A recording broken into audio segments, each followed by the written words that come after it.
Ela é capaz de no mais profundo da alma, penetrar até o ponto de dividir alma e espírito, juntas e medulas, que aqui no caso são metáforas, né? Expressões, que juntas e medulas quer dizer que ele vai no mais profundo do homem. Ele diz, é apta para discernir os pensamentos e propósitos do coração. E a palavra de Deus, ela tem ali característica, ela diz que ela é viva e ela é eficaz. Quer dizer que ele é um livro que ele, quando você lê, medita com intenções justas, ele transforma a sua vida, ele opera na sua vida, ele toca o seu coração, ele causa luz em sua vida, ele resplandece na sua mente, ele faz enxergar os seus pecados, seus erros, suas falhas, deficiências, e faz com que você compreenda e enxergue a vontade de Deus para a sua vida. Isso é as Escrituras, é a palavra de Deus. Muito bem. E de que maneira a pessoa pode evitar o pecado? De que maneira? Salmo 119 também diz isso. Escondi a tua palavra, vamos falar juntos? Escondi a tua palavra no meu coração para não pecar contra ti. De que maneira o jovem guardará puro o seu coração? Observando, segundo a tua palavra. Então as Escrituras são bem claras, que o homem ele é limpo, ele é lavado de seus pecados, também pela palavra de Deus. Por isso que Jesus falou, quando ele estava orando ao Pai, ele falou acerca dos seus discípulos, ele diz que eles estavam limpos. Quando ele também conversou com os discípulos, sobre lavar os pés deles, ele disse, vós estáis limpos. E o que é que estava limpando eles? O que é que ele usou para limpar eles? A palavra de Deus. Quem não lê a palavra não se limpa do pecado. Quem não medita na palavra não se purifica. A palavra é um dos meios pelo qual Deus nos purifica do pecado. Existem 3 meios pelo qual Deus nos limpa do pecado. Ele nos limpa do pecado pelo arrependimento, pela fé em Cristo. Quando nós nos arrependemos, nos convertemos a Deus pela fé em Jesus. Pela fé em Cristo nós somos limpos do pecado, purificados pela fé em Cristo. Nós somos lavados do pecado pelo lavar regenerador do Espírito Santo, quando o Espírito passa a habitar no crente, e somos lavados pela palavra de Deus, purificados pela palavra de Deus, que limpa o nosso entendimento, que muda a nossa razão, a nossa compreensão, a nossa maneira de olhar a vida. E nós passamos a olhar todas as coisas a partir da visão de Deus, de como Deus quer que a gente veja o mundo, de como Deus quer que a gente haja, pense, fale. Aqui tem procedimento, nas Escrituras tem procedimento, tem a maneira de proceder para tudo na vida. Aqui tem como educar os filhos, aqui tem como viver em casamento, aqui tem respostas para nossas aflições, tem. Aqui tem como se conduzir financeiramente, tem. Aqui tem como você lidar com os cuidados do seu corpo, saúde, etc. Tem. Aqui tem respostas para cada área da nossa vida. Tá? Então, ele é um livro de regra, de fé, prática, ele é a lei de Deus, o mandamento de Deus, a instrução de Deus para a nossa vida e a vontade de Deus para a nossa vida. Agora, tem que meditar, tem que ler, meditar, tem que guardar no coração, mas também guardar para si implica em um fator. Se eu guardo no meu coração, para que eu vou guardar na minha mente a palavra de Deus? Para quê? Se alguém é apenas ouvinte da Bíblia, ele é o quê? Uma pessoa negligente, uma pessoa esquecida. Tiago, ele diz ali no capítulo 2, deixa eu só conferir plenamente se é isso mesmo. O capítulo 1. No capítulo 1 ele é bem claro em dizer que nós não devemos ser negligentes, ouvintes negligentes da palavra. No ouvinte negligente, já expliquei na igreja o que é. Ouvinte negligente, irmãos. É o quê? Ainda eu não ouvi plenamente. Não, negligente é outra coisa. O que é? Eu já disse na igreja, está vendo como é bom? Não, negligente aqui, o sentido grego é que esquece. Que ouve, mas não lembra depois. Tá? Olha só. Veja aqui, ó. Aí diz aqui, ó.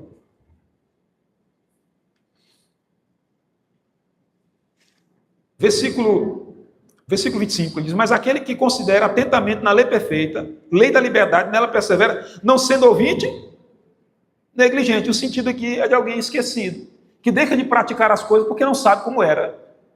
Por exemplo, você já pensou você trabalhar digamos que você aqui trabalhasse com montagem trabalhasse no Amazonas, na fábrica da Motorola, e você tivesse que aprender um manual lá para participar de algumas montagens que são muito, muito manuais. E aí você passasse o dia em casa lendo o manual, porque no outro dia você começa o primeiro dia de trabalho na Motorola, no empregão lá e tal, e aí você relê o manual, e quando chega na hora lá, já te treinaram, só que agora você tem que lembrar das técnicas pelo manual, das coisas que você tem que fazer manual, suponhamos. Praticamente hoje tudo é feito por mecanizado, né? por robótica.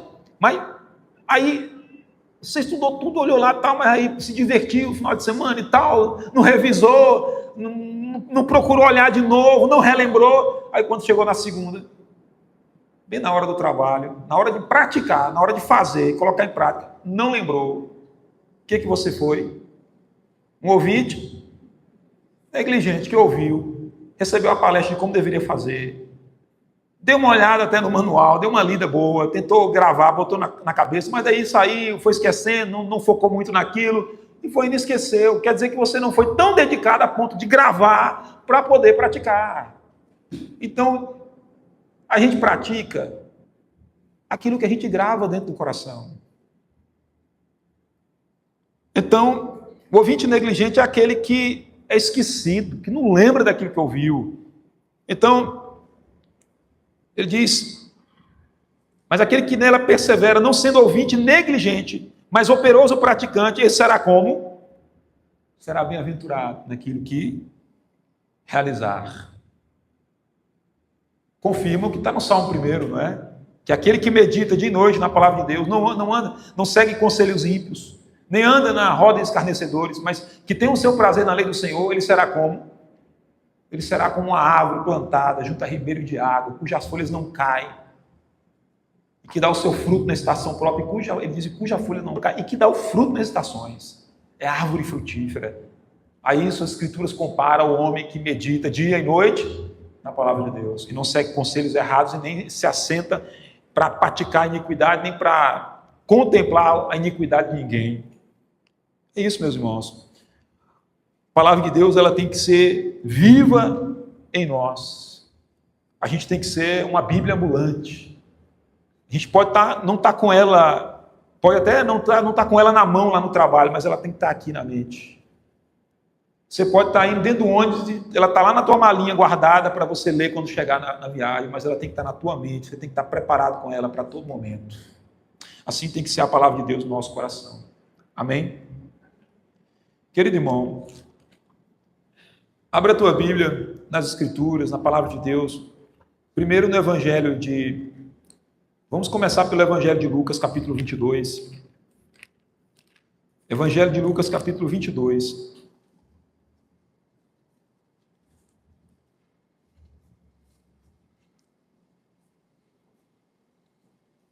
Vamos ler do verso 7 ao verso 23.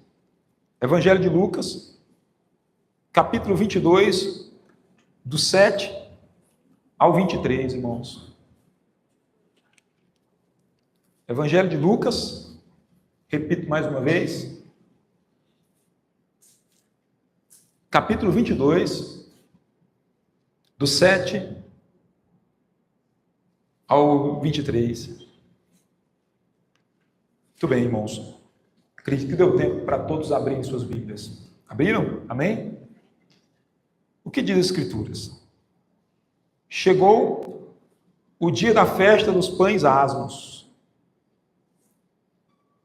em que importava comemorar a Páscoa. Jesus, pois, enviou Pedro e João, dizendo: ide preparar-nos a Páscoa para que comamos. E eles lhe perguntaram: onde queres que a preparemos? Então lhe explicou Jesus: ao entrardes na cidade, encontrareis um homem com um cântaro de água. Seguiu até a casa em que ele entrar. E dizei ao dono da casa: o mestre manda perguntar-te: onde é o aposento no qual hei de comer a Páscoa com os meus discípulos? Ele vos mostrará um espaçoso cenáculo mobiliado. Ali fazei os preparativos.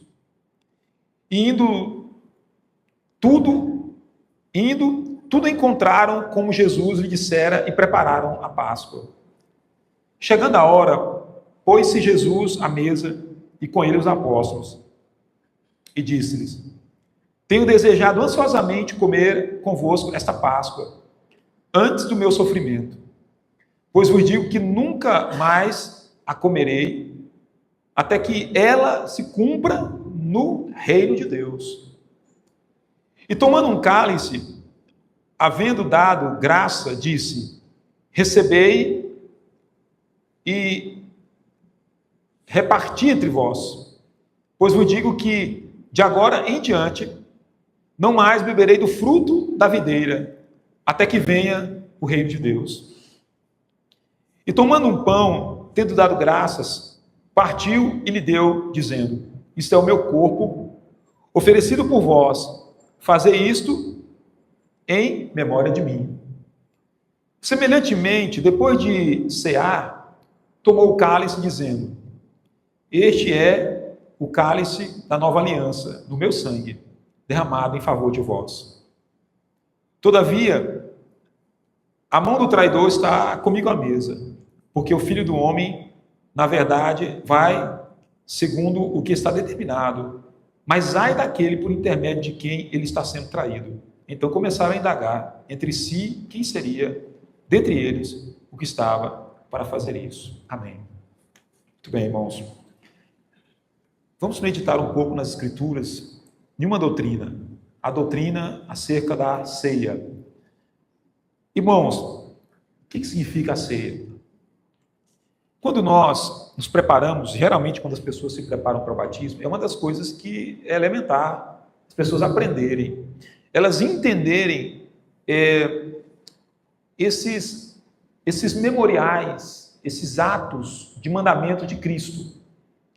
Jesus, por exemplo, ele ordenou alguns mandamentos em atos que têm representação, que são figuras. E nós temos dois, por exemplo, que são figuras, que são mandamentos de Cristo, que são forma de figura. Por exemplo, o batismo. Ele tem uma figura ali, ele tem uma representação quando alguém ele é coberto pelas águas.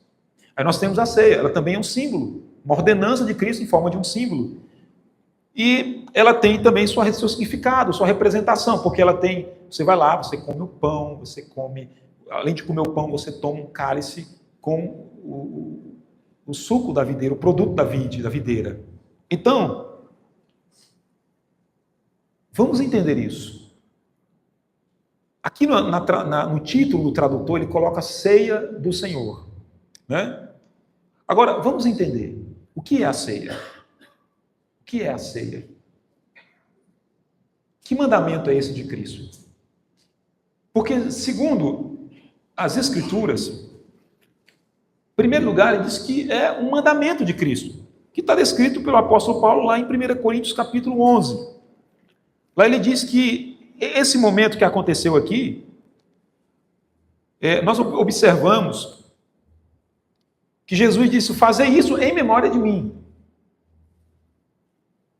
E pelo que nós olhamos lá em 1 Coríntios 11, isso é uma ordenança de Cristo que deve acontecer habitualmente na vida da igreja. Geralmente as igrejas cristãs fazem uma vez em cada mês. Mas isso pode ser feito mais vezes. Não há problema nenhum, pode ser feito.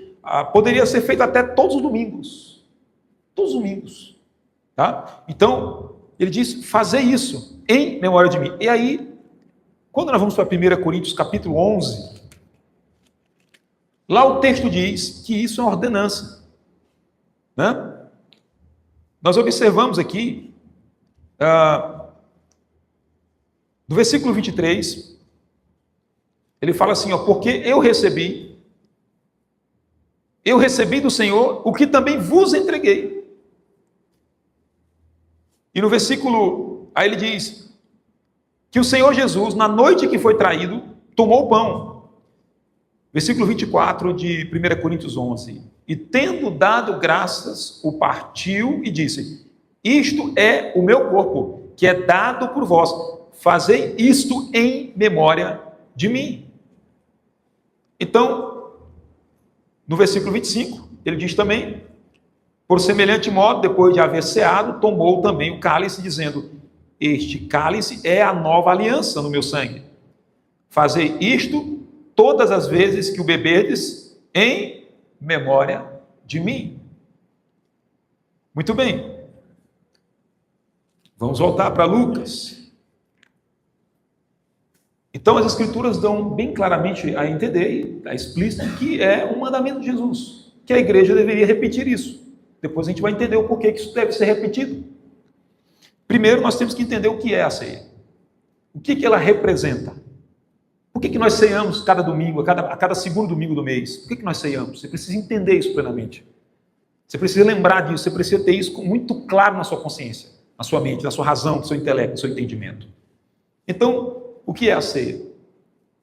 Veja que Jesus usa aqui algumas expressões para a gente entender o que é a ceia.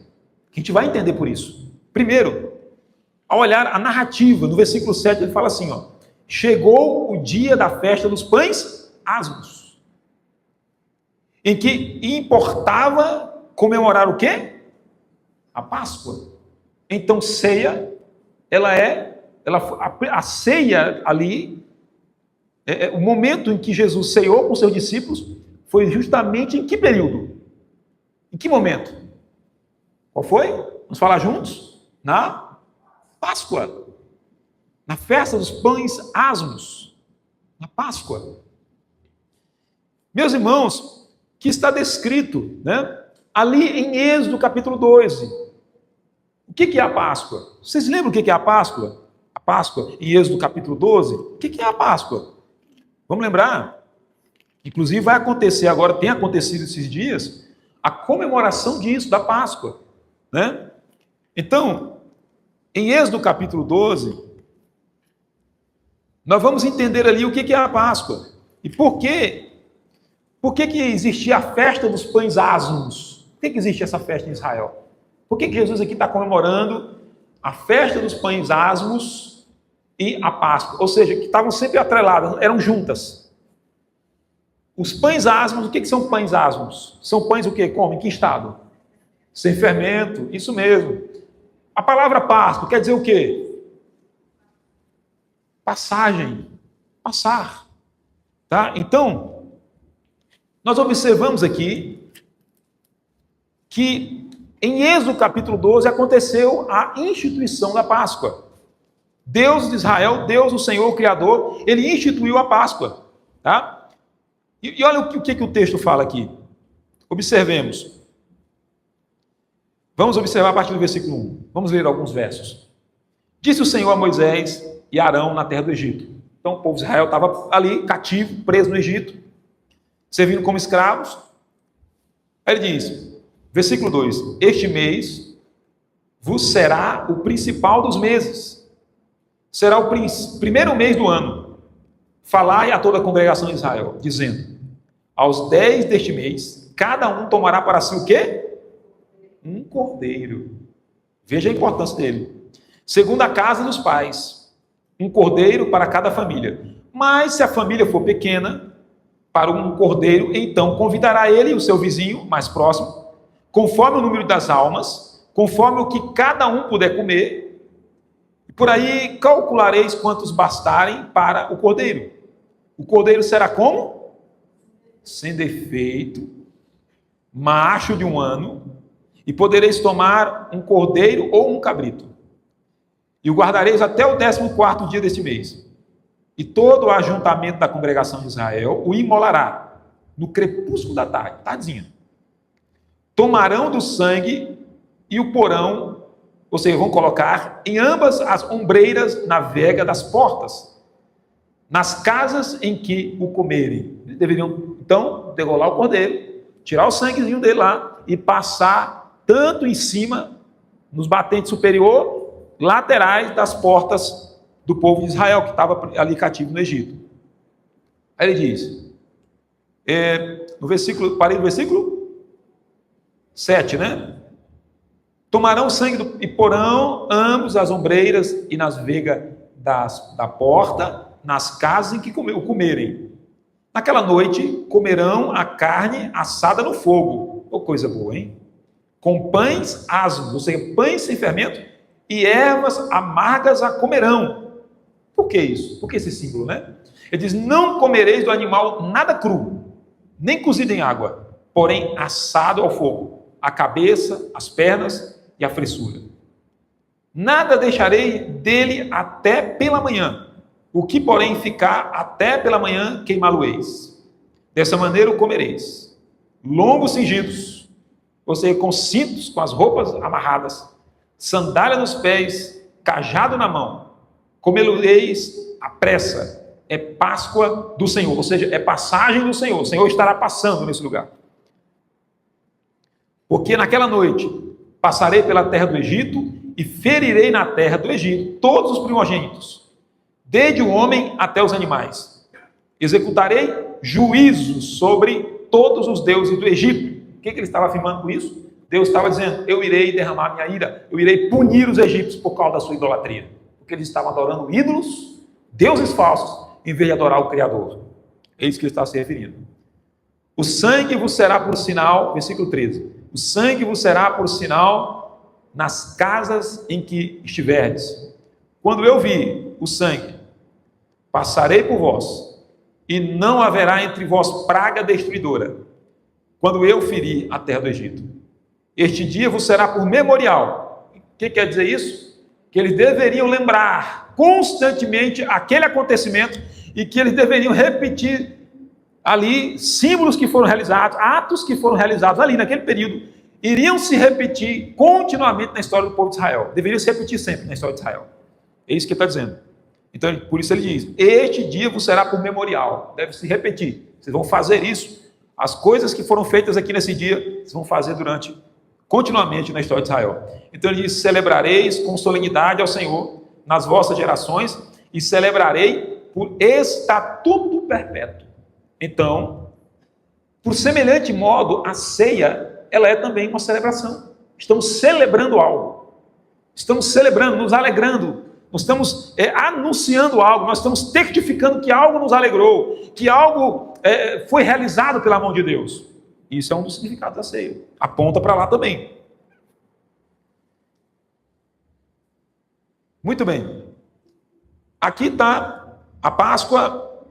E veja o que acontece no versículo 29. Aconteceu que, à meia-noite, feriu o Senhor todos os primogênitos na terra do Egito.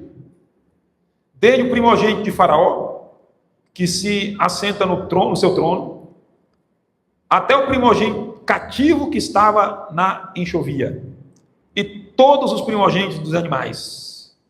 Levantou-se Faraó de noite, ele, todos os seus oficiais e todos os egípcios, e fez-se grande clamor no Egito, pois não havia casa em que não houvesse morto. Então, naquela mesma noite, Faraó chamou a Moisés e Arão e lhe disse, levantai-vos, saí do meio do meu povo, tanto vós como os filhos de Israel, ide servir ao Senhor, como tendes dito. Levai também convosco vossas ovelhas, vosso gado, como tendes dito. Ide-vos embora e abençoai-me também a mim. E os egípcios apertaram com o povo, apressando-se em lançá-los fora da terra, pois diziam, todos morreremos. O povo tomou a sua massa antes que levedasse, as suas amassadeiras, atadas em trouxas, com seus vestidos sobre os ombros. Fizeram, pois, os filhos de Israel, conforme a palavra de Moisés, e pediram aos egípcios objeto de prata e objeto de ouro e roupas. E o Senhor fez que o seu povo encontrasse favor da parte dos egípcios, de maneira que estes lhe davam o que pediam, e despojaram os egípcios. Amém. Então está aí uma descrição da Páscoa, e era esse acontecimento histórico, ou seja, o que aconteceu ali Deus mandou a última praga sobre o Egito, porque o faraó não liberava o povo para adorar e servir ao Senhor no deserto. E a última praga foi a morte dos primogênitos, tanto das pessoas ali, da nobreza, como dos escravos, como da família do rei, e como até mesmo de todos os animais. Deus os lançou à morte, tirou a vida de todos os primogênitos do Egito. Porque a ira de Deus caiu sobre o Egito por causa da iniquidade, do pecado e da idolatria daquele povo. E os puniu e mostrou a sua glória. E o povo temeu, ficou assombrado e quiseram que os israelitas saíssem logo daquela terra. E eles de fato saíram para adorar e exaltar e cultuar o Senhor no deserto. Só que morreu algum primogênito no meio do povo de Israel? Por que não? Porque eles submeteram à voz de Deus, que ordenou que eles sacrificassem um cordeiro e que o sangue daquele cordeiro fosse passado nos umbrais, na parte superior e lateral das portas das casas. E quando passou ali um anjo tirando a morte daqueles primogênitos, quando o anjo se deparava com aquela marca do sangue do cordeiro sacrificado, ele não tirava a vida de nenhum primogênito naquele lugar, não tirava a vida de ninguém, eles eram livres da morte. Nenhuma família de Israel sofreu dano ou luto. Meus irmãos, esse foi o livramento. Então Deus disse que eles deveriam fazer aquilo como memorial na história do povo de Israel. E era isso que Jesus estava comemorando aqui. Chegou o dia, versículo 7 de Lucas 22. Chegou o dia da festa dos pães asmos. Que foram os pães que eles deveriam comer pães asmos e plantas amargas durante aquele período. Mostrando ali aqueles aspectos pelo qual o Senhor queria representar com aqueles pontos. Que o povo não deveria se contaminar com fermento algum, com o fermento do pecado. Que o povo deveria entender que ali era o lugar da amargura, mas também o lugar do livramento de Deus. Observe, versículo 7 diz, chegou o dia da festa dos pães asmos, em que importava comer a Páscoa. Então, o cordeiro era sacrificado, eles comeriam o cordeiro, que sobrasse deveria ser completamente queimado e não deveria sobrar nada para outro dia, como nós lemos anteriormente, e assim eles comemoravam o livramento do Senhor de quê? Da morte. O espírito que matava. E o que nós observamos no versículo 14? Observe no versículo 15, disse-lhe, tenho desejado, Jesus disse, versículo 15, tenho desejado ansiosamente comer convosco esta Páscoa, antes do meu sofrimento. Pois vos digo que nunca mais comereis, até que ela, veja, entenda, para nós entendermos a ceia, nós temos que entender isso aqui, olha só, tenho desejado ansiosamente comer convosco esta Páscoa, esta comemoração instituída de um cordeiro que é sacrificado para livrar o povo da morte, de morte. Aí ele diz, pois vos digo, versículo 16, que nunca mais comerei, o quê? A Páscoa, até que ela se cumpra no reino de Deus. Então Jesus estava afirmando que aquela Páscoa do passado, ela também tinha uma representação, era um tipo, ela era algo que representava também algo que aconteceria no futuro. Por isso ele diz aqui a expressão, até que ela, ou seja, ele está servindo a Páscoa nisso, porque o versículo anterior está falando da Páscoa. Olha, pois vos digo que nunca mais comerei. Está servindo a Páscoa, o versículo anterior. Até que ela se cumpra no reino de Deus. Então ele disse que agora haveria uma outra Páscoa. Haveria outra Páscoa. Então é que ele começa a pegar os objetos. E começa a servir os discípulos. E começa a comer e tomar um cálice junto com os discípulos. E ele fala que ele tomando um cálice, havendo dado graça, diz, recebei e reparti entre vós. E aí, no versículo 19 e 20 fala, e tomando um pão, tendo dado graças, partiu e lhe deu, dizendo, isso é o meu corpo oferecido por vós. Fazei isso em memória de mim. Semelhantemente, depois de cear, ele tomou o cálice, dizendo, este cálice é o cálice da nova aliança, no meu sangue. derramado em favor de vós. Amém? Então, Jesus disse que haveria agora uma nova Páscoa. Por isso que ele diz, até que ela se cumpra, que haveria uma Páscoa que se cumpriria novamente no reino de Deus. E qual seria essa Páscoa do reino de Deus? O cordeiro que iria morrer agora não era mais um bichinho, um animal. O cordeiro que ia morrer agora era o cordeiro de Deus que tira o pecado do mundo, era Jesus. Ele seria o cordeiro que seria imolado, que seria sacrificado, o sangue aspergido, o sangue derramado. Agora o sangue não seria mais derramado sobre umbrais de portas. Esse sangue seria derramado sobre pecadores, sobre todo aquele que nele cresce. Então, por isso Jesus, quando ele fala desse momento da Páscoa e que eles começam a ceiar, agora antes, o símbolo ali da Páscoa era o cordeiro, era pães asmos, pães sem fermentos e plantas amargas. Mas agora Jesus usa apenas dois símbolos. Ele usa o vinho, produto da vide, e ele usa o pão, aquilo que eles estavam comendo naquele momento. E aí ele diz, vocês estão vendo esse pão? Esse pão é o meu corpo dado por vocês. Então Jesus estava ali declarando, olha, eu vou morrer. O meu corpo será oferecido em sacrifício. Por isso que lá no Evangelho de João, ele vai dizer, olha, quem comer da minha carne, esse viverá. Quem beber do meu sangue. Então, as pessoas se escandalizaram, não entenderam isso. Ele estava se referindo a, de fato, a aceitar o seu sacrifício. Crer no seu sacrifício redentor. Crer na sua doutrina redentora. Na sua obra salvadora. No seu sacrifício redentor. E aqui, nós vemos então ele explicando isso.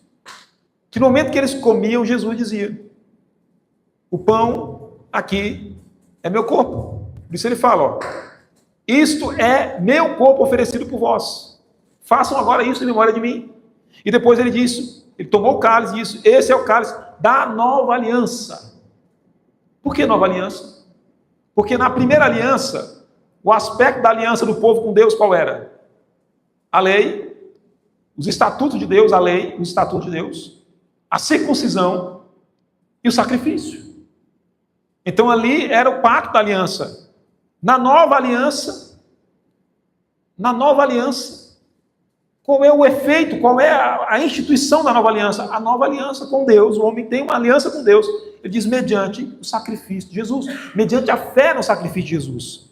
Então, a ceia, ela é uma ordenança de Jesus, em que ele nos ordena a comer um pão e a tomar um cálice com o fruto da videira, fazendo o quê? Para quê? Para que fazer isso? 1 Coríntios 11. Para que fazer isso?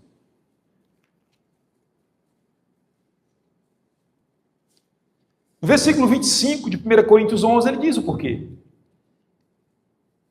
1 Coríntios 11, 25. Ele diz, este cálice é a nova aliança no meu sangue, fazei isso toda vez que bebedes, em memória de mim.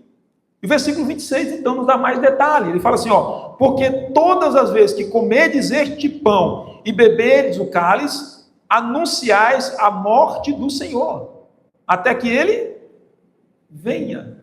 Então a ceia, ela é uma ordenança do Senhor, com dois atos simbólicos. Comer o pão, representando o corpo de Cristo, e tomar o cálice, representando o sangue dele. Agora, a ceia também representa um ato de quê? Olha o que o texto diz. É um ato de anunciar a morte do Senhor, até que ele venha novamente glorificado. Porque ele ressuscitou dentre os mortos, mas quando nós comemos o pão, quando nós bebemos o cálice, o que nós estamos fazendo? Nós estamos declarando, anunciando que Cristo morreu pelos meus pecados. Nós estamos anunciando que Jesus morreu pelos nossos pecados, que ele pagou a culpa dos meus pecados.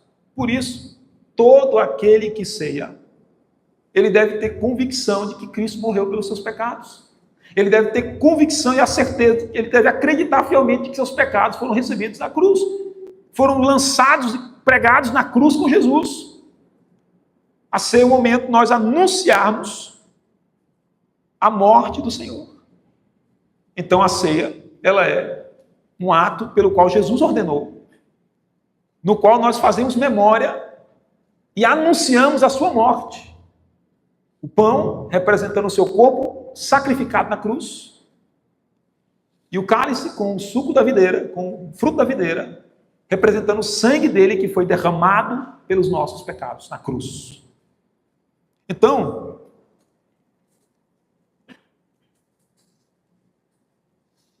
a grande questão é, uma vez, uma pessoa me perguntou assim, foi na minha casa e perguntou, pastor, tem uma coisa que eu não entendi na igreja do senhor. Eu disse, o que é? Ele disse, só algumas pessoas que podem ceiar. Isso não é constrangedor para as pessoas que estão visitando a igreja? Desse jeito. Porque eu congregava numa igreja que todo mundo que fosse no culto podia ceiar. Espera aí, meu irmão. Isso está errado. Se eu permitir que qualquer pessoa ceie, participe desse memorial, eu estou colocando a vida da pessoa em risco. Sabia disso? Quem sabia disso? Eu estou colocando a saúde dele em risco, a vida dele em risco, porque ele estaria blasfemando contra Cristo. Porque, entenda, eu vou ceiar, comer o pão, beber o cálice, mas eu não creio, eu não me converti a Jesus, eu não aceitei ele como meu Salvador, eu não admito ele como Senhor sobre a minha vida. Peraí. E aí eu vou tomar o pão, vou comer o pão, vou beber o suco da uva lá, sendo que eu não confio em Cristo ainda, eu não entreguei minha vida a ele ainda, eu não me submeti a ele. Eu estou blasfemando se eu fizer isso. Eu estou negando mais uma vez o sacrifício dele, e a Bíblia diz que é digno de juízo de Deus quem fizer isso. Quem comer indignamente. Aí eu fui explicar para aquele rapaz, eu falei, olha, entenda, primeiro, quando Jesus deu a ordenança da ceia, ele deu a ordenança para quem? Vamos ver? Aí eu citei os versículos na Bíblia. Está vendo? Ele ordenou aos discípulos, aos seguidores, é só para quem segue ele, quem decide viver para Jesus. Quem decide crer e seguir ele de todo o coração, e submeter a palavra, e se unir à igreja, ao corpo de Cristo, a cumprir as ordenanças de Jesus. Segundo, outra evidência clara que esse memorial é só para a igreja, só para quem creu em Jesus, entregou a vida a ele e decidiu segui-lo. Porque está descrito aqui algo muito sério quanto a isso, que até os que creram têm que tomar cuidado quando ceiar. Veja só. Versículo 26, versículo 27, aliás. Por isso, aquele que comer o pão e beber o cálice do Senhor, indignamente, será réu do corpo e do sangue de quem? Então, o homem não pode comer do pão e do cálice sem fé em Cristo, não. Sem estar colocando sua fé no Senhor Jesus. Ele tem que colocar sua fé em Cristo por submissão a ele, por confessá-lo publicamente, dizer assim, olha, a partir de agora, eu sou um cristão, eu sigo a Jesus, eu sou membro do corpo de Cristo, sou membro da igreja do Senhor Jesus, e agora eu me submeto a Jesus. Ele é meu Senhor e Salvador, e eu creio que ele morreu pelos meus pecados, eu creio que ele perdoou os meus pecados. Então, o cristão, ele tem que crer nisso. Ele tem que ser digno desse momento tão sublime. Aí ele diz, será réu do corpo e do sangue do Senhor. Então, alguém comer no estado de pecado ainda, ou seja, não é se você falhou, entende? É diferente, porque muitas pessoas pensam assim, eu não vou ceiar porque eu falhei, eu errei numa coisa. Uai, que negócio é esse? Você tem que pedir perdão. Você não se arrependeu um dia e se entregou a Jesus? Você feriu ou ofendeu alguém, você não foi atrás da pessoa para se reconciliar? Tem que procurar. Aqui é o estado de alguém que não entendeu a fé. Aqui é o estado de alguém que não se arrependeu, que não discerniu o evangelho. Observe, é alguém que, de alguma forma, deliberadamente permanece no pecado, dizendo que está em Cristo, mas permanecendo no pecado. Então, se eu estou em Cristo, se eu falhar, eu tenho que me confessar a Deus, pedir perdão, me arrepender. Se eu ofendi o outro, eu vou pedir perdão. E vida segue em Cristo, obedecendo o evangelho e cumprindo os mandamentos do Senhor, porque ceiar é um mandamento também de Cristo. Aí ele diz, examine-se, pois, o homem a si mesmo, e assim coma do pão e beba do cálice, pois quem come e bebe sem discernir o corpo, come e bebe juízo para si. E eis a razão, porque há entre vós muito fracos e doentes, e não poucos que dormem. Porque se nos julgássemos a nós mesmos, não seríamos julgados. Mas, quando julgados, somos disciplinados pelo Senhor, para não sermos condenados com o mundo. Ou seja, ele diz: se alguém comer a ceia sem arrependimento e sem entender o sacrifício de Cristo plenamente e aceitá-lo e crer nele, de fato, ele pode receber disciplina, vai receber disciplina de Deus, porque ele está desonrando Cristo, porque ele morreu pelo pecado. Então ninguém pode viver no pecado, deliberadamente no pecado, e está ceando. Amados irmãos, então a ceia, ela é uma ordenança de Cristo. Ele diz para fazer em memória dele. É um anúncio da morte de Cristo até que ele venha. E cada parte que nós utilizamos para nos alimentar, o pão, o cálice com o fruto da videira, estão ali representando a morte de Cristo. E a morte por nós pecadores. A morte para nos dar salvação, para nos livrar da morte eterna. É lembrar dessa obra redentora, desse sacrifício do Senhor Jesus Cristo. Amém? Bendito seja o Senhor. Vamos orar, queridos irmãos. Santo Deus soberano, a Tua palavra nos ensina, Deus, o caminho da salvação, o caminho da vida eterna. E nós reconhecemos e cremos, temos crido que o Senhor Jesus, Ele veio em carne e derramou o seu sangue, entregou o seu corpo na cruz pelos nossos pecados. No qual, Deus, nós reconhecemos que Ele é o único Senhor e o único Salvador. Sem Ele não há salvação. E que pela graça nós somos salvos, mediante a fé em Jesus Cristo, nosso Senhor. Reconhecemos, Senhor, as Suas ordenanças, os Seus mandamentos. E pedimos, Pai, que o Senhor opere em nós a Tua graça. Se de alguma forma, Deus, falharmos, pecarmos contra Ti, que o Senhor desvende os nossos olhos, abra o nosso entendimento e nos faça compreender o caminho santo do Senhor. Senhor, que as Tuas obras sejam feitas pelo Teu Espírito através de nós. Que as nossas palavras, que as nossas ações, que os nossos pensamentos, Senhor, sejam realizadas pelo Teu Espírito através de nós. Move os nossos corações com o poder da Tua graça, Senhor. Move-nos, Senhor Deus, com o Teu poder glorioso. Aviva em nós a Tua obra.